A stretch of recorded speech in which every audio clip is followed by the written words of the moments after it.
Hey guys, welcome to my yardstead.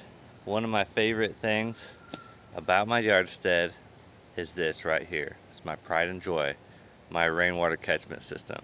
And so I can do all my irrigating with this. This is a 850 gallon water tank. So I want to go over the whole thing, address some concerns. People are really weird about rainwater catchment, but I've been doing it for a long time, here and there, off and on, and I've always had very positive experiences. So, and this is what's keeping my garden alive during this heat and lack of rain. So let's just get started.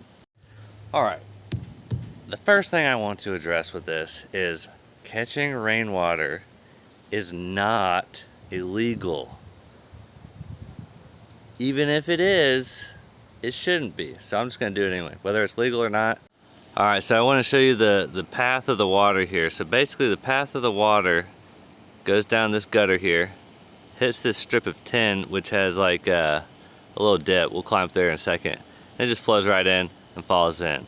Now I know your first question is going to be, Tim, don't mosquitoes get in there and start breeding?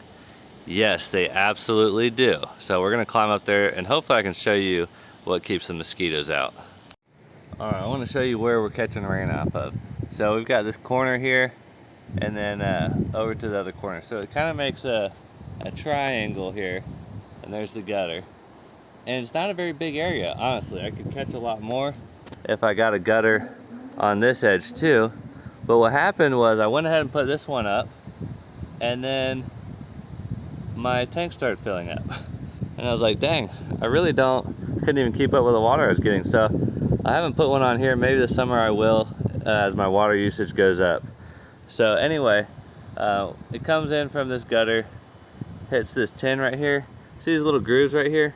It runs through the grooves and then just plops right in. Hopefully I don't drop my phone in here. So here's my water. Yes, it is full of algae. It's not beautiful or clear. That's because if you have rainwater and sunshine, you get algae, which is fine. And the algae is adding a little extra nutrients to my irrigation. And since my irrigation is so simple, I don't really have to worry about it clogging it or anything like that yet. And if it does, I'll just drain it. You know, it's all free water and I'll clean it out.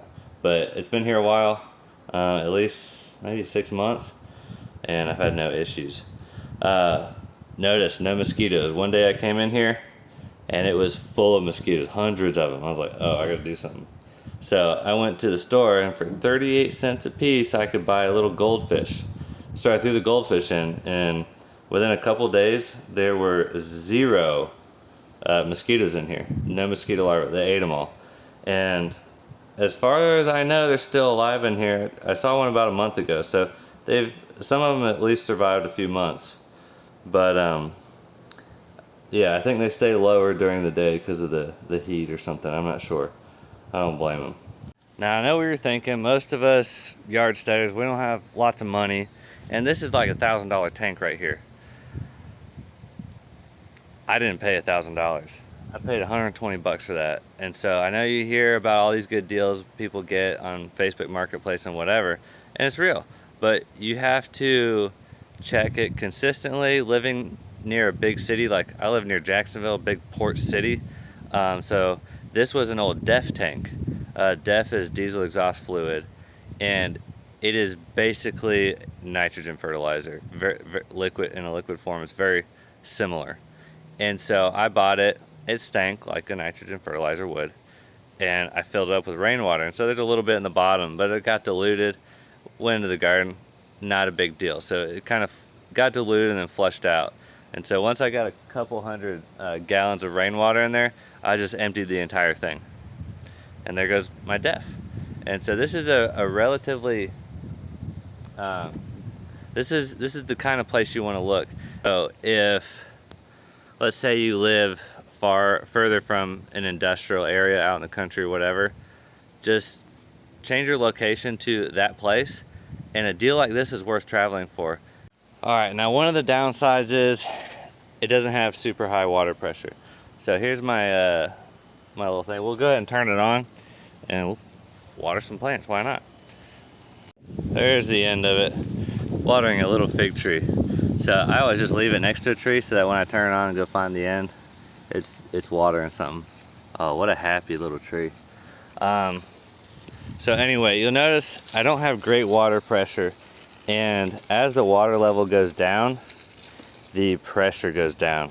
And so that's kind of a big downside. And I think how I'm going to approach this is I might have to actually spend some money on some kind of a drip irrigation, and I can run it across all my trees, and that way it's at ground level, so even if I'm getting the last bit of water out, I can just drip it and it's not a big deal. So the way I approach watering is it's just a relaxing thing. I don't have to hurry, I don't have to rush. Man, something was digging up my freaking strawberries. I've only got like 4 of them left. It's not like the water looks gross or anything. It actually looks pretty stinking clear coming out of a hose. But if you fill up a bucket with it, you'll see it's really not that clear. It's got a lot of algae in it.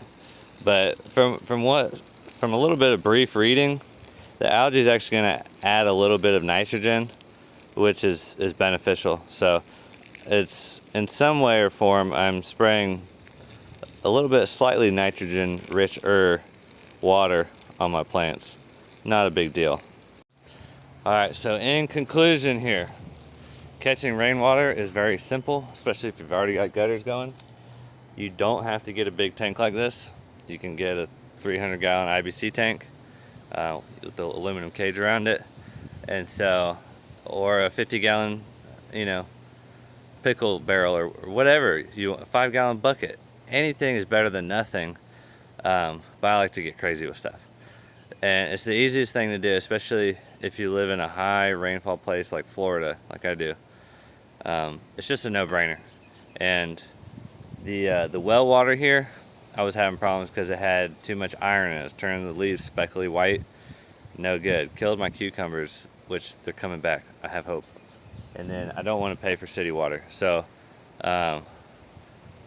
fortunately, God reigns on the wicked and the righteous. I'll let you judge which one I am, but we all get rainwater, so we should catch and use it. All right, I hope you guys are inspired to catch your rain, irrigate your plants, and turn your yardstead into something nice and green.